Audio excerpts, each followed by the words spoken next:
The Lord gave a message to Jeremiah after Nebuzaradan, the captain of the guard, had released him at Ramah. He had found Jeremiah bound in chains among all the other captives of Jerusalem and Judah who were being sent to exile in Babylon. The captain of the guard called for Jeremiah and said, "The Lord your God has brought this disaster on this land, just as he said he would.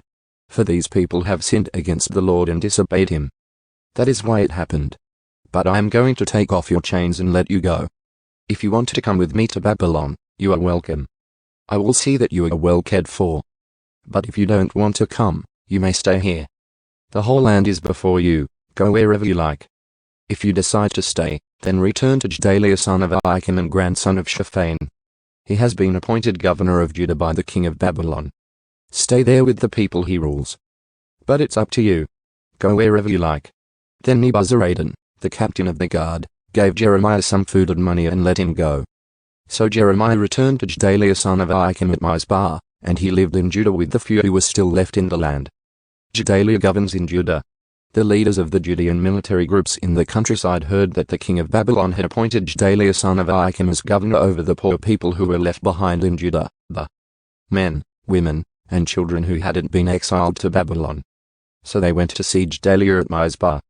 These included Ishmael son of Netaniah, Johanan and Jonathan sons of Kareah, Seraiah son of Tanhumeth, the sons of Ephai the Netophathite, Jezaniah son of the Maacathite, and all their men. Gedaliah vowed to them that the Babylonians meant them no harm. "Don't be afraid to serve them. Live in the land and serve the king of Babylon, and all will go well for you," he promised. "As for me, I will stay at Mizpah to represent you before the Babylonians who come to meet with us. Settle in the towns you have taken, and live off the land. Harvest the grapes and summer fruits and olives, and store them away." When the Judeans in Moab, Ammon, Edom, and the other nearby countries heard that the king of Babylon had left a few people in Judah and that Gedaliah was the governor, they began to return to Judah from the places to which they had fled. They stopped at Mizpah to meet with Gedaliah and then went into the Judean countryside to gather a great harvest of grapes and other crops. A plot against Gedaliah. Soon after this, Johanan son of Kareah and the other military leaders came to Gedaliah at Mizpah. They said to him, "Did you know that Baalai, king of Ammon, has sent Ishmael son of Netaniah to assassinate you?" But Gedaliah refused to believe them. Later Johanan had a private conference with Gedaliah and volunteered to kill Ishmael secretly. "Why should we let him come and murder you?" Johanan asked. "What will happen then to the Judeans who have returned?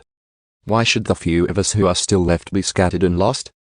But Gedaliah said to Johanan, "I forbid you to do any such thing, for you are lying about Ishmael.